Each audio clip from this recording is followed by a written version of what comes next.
इस वीडियो को शुरू करने से पहले एक बात कहना चाहूंगी। आज जो हम यहाँ बात करेंगे उसके बाद आपका म्यूचुअल फंड एनालाइज करने का अप्रोच पूरी तरह बदल सकता है, तो इस वीडियो को एंड तक जरूर देखें। तो शुरू करते हैं एक सिंपल एग्जाम्पल से, और अगर ये छोटा सा एग्जाम्पल आपने समझ लिया तो आप 2 मिनट में बता सकते हैं कि लॉन्ग टर्म के लिए कोई म्यूचुअल फंड अच्छा है या नहीं।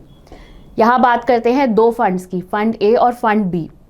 जब मार्केट 30% बढ़ता है तो फंड ए सिर्फ 15% रिटर्न्स देता है। दूसरी तरफ फंड बी आपको मार्केट जितना रिटर्न्स देता है, मतलब कि 30%। पर जब मार्केट 30% गिरता है तो फंड ए सिर्फ 15% गिरता है, और जो फंड बी है वो मार्केट जैसा ही परफॉर्म करता है, यानी वो 30% गिरता है। तो अगर हमें इन दोनों फंड्स में से कोई एक सेलेक्ट करना है तो कौन सा करना चाहिए? मान लीजिए आपने दोनों फंड्स में 100 रुपए लगाए, तो मार्केट बढ़ने पर फंड ए का रिटर्न हुआ 115 रुपए और फंड बी का रिटर्न हुआ 130 रुपए। इसके बाद जब मार्केट गिरा तो फंड ए में आपकी इन्वेस्टमेंट की वैल्यू हुई 98 रुपीज। अब यहाँ आता है सरप्राइज, फंड बी में आपकी इन्वेस्टमेंट वैल्यू होगी 91 रुपीज। ये छोटा सा एग्जाम्पल इन्वेस्टिंग के बारे में एक बहुत बड़ी बात बताता है। सबसे बढ़िया फंड्स वो होते हैं जो बुरे मार्केट में कम गिरते हैं, ना कि वो जो अच्छे मार्केट में आपको हाई रिटर्न्स देते हैं। और ये सिर्फ किताबी बात नहीं है, यही चीज आपको एक रियल एग्जाम्पल से भी बताती हूँ नेक्स्ट सेक्शन में। Hello and welcome to ET money Hindi YouTube channel. इस वीडियो में हम आज डिस्कस करेंगे कि जो फंड्स कम गिरते हैं वो लॉन्ग टर्म में क्यों अच्छा परफॉर्म करते हैं, और इस वीडियो में हम आपको इस तरह के फंड्स भी बताएंगे फ्रॉम ईच कैटेगरी।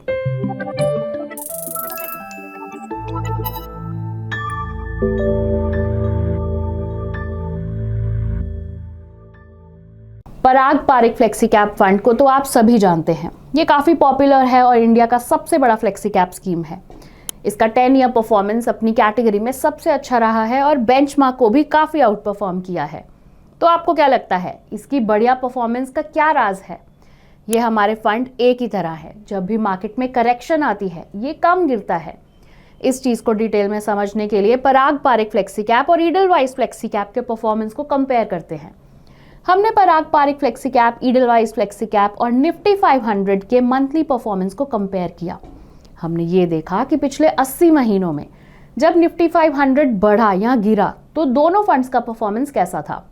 पहले देखते हैं कि ईडलवाइज फ्लेक्सी कैप ने कैसा परफॉर्म किया। तो जब भी निफ्टी 500 बढ़ा, ईडलवाइज फ्लेक्सी कैप ने 52% टाइम्स इस इंडेक्स से ज्यादा रिटर्न्स कमाए, यानी कि ये अपसाइड अच्छे से कैप्चर कर लेता है। और जब निफ्टी 500 गिरा तो 60% ऑफ द टाइम्स ये फंड इंडेक्स से कम गिरा, मतलब इसका डाउनसाइड प्रोटेक्शन भी अच्छा है। तो ये एक अच्छा फंड है और बेंचमार्क से अच्छे रिटर्न्स दे सकता है। अब ये सेम डेटा पराग पारिक फ्लेक्सी कैप के लिए देखते हैं। तो जब निफ्टी 500 ने पॉजिटिव रिटर्न्स दिए, पराग पारिक फ्लेक्सी कैप सिर्फ 42% ऑफ द टाइम्स ज्यादा रिटर्न्स दे पाया। लेकिन जब इंडेक्स गिरा तो 80% ऑफ टाइम्स इस फंड ने बेटर परफॉर्म किया। और अगर आप 5 साल के रिटर्न्स देखें तो पराग पारिक ने ईडलवाइज से अच्छे रिटर्न्स दिए हैं।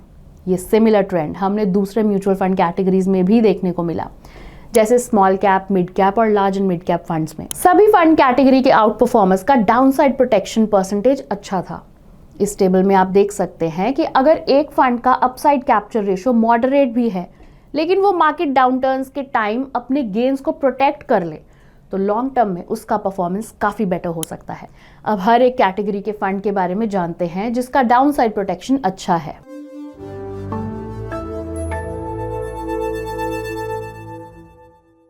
फर्स्ट जनवरी 2018 से 5 नवंबर 2024 के बीच निफ्टी स्मॉल कैप 250 टीआरआई ने एवरेज 24.67% के 3 ईयर रोलिंग रिटर्न्स दिए।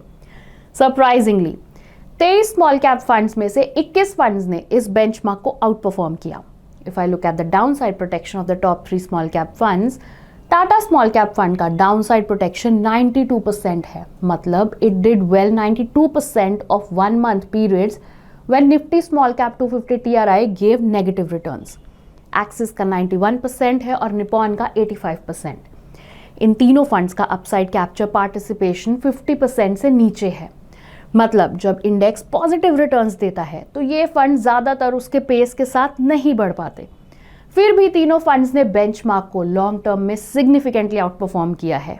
ये क्लियरली दिखाता है कि मार्केट के चैलेंजिंग पीरियड्स में लॉसेस को कम रखना ही लॉन्ग टर्म आउट परफॉर्मेंस का एक मेजर फैक्टर है।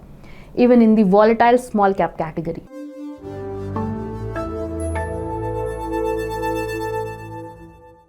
निफ्टी मिड कैप 150 TRI ने एवरेज 24.54% पर एनम के 3 ईयर रोलिंग रिटर्न्स दिए हैं। इस कैटेगरी के 25 फंड्स के डेटा को एनालाइज करने पर सिर्फ 12 फंड्स ऐसे मिले जिन्होंने बेंचमार्क को आउट परफॉर्म किया। Out of these 12 funds, 3 top funds are Mahindra Manulife mid cap, HDFC mid cap opportunities and Kotak emerging equity. सभी 3 फंड्स का डाउनसाइड प्रोटेक्शन सबसे अच्छा है, जैसे कि आप स्क्रीन पर देख रहे हैं। और स्मॉल कैप फंड्स की तरह इन तीनों फंड्स का अपसाइड पार्टिसिपेशन रेशियो भी 50% से कम है। This shows mid cap funds में भी डाउनसाइड प्रोटेक्शन ही लॉन्ग टर्म आउट परफॉर्मेंस का मेजर फैक्टर है, ना कि सिर्फ अपसाइड पार्टिसिपेशन। अभी large and mid cap funds का परफॉर्मेंस देखते हैं।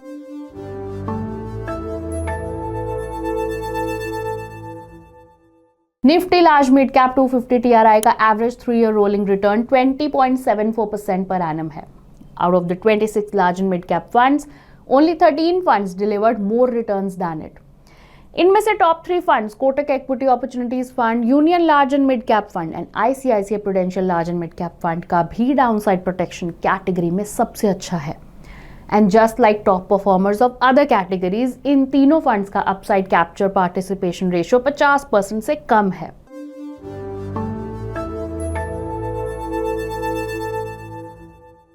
तो अगर हम अपनी एनालिसिस की फाइंडिंग्स को समराइज करें तो एक बात क्लियर है, स्ट्रॉन्ग डाउनसाइड प्रोटेक्शन हर लॉन्ग टर्म आउट परफॉर्मर का कॉमन ट्रेट है।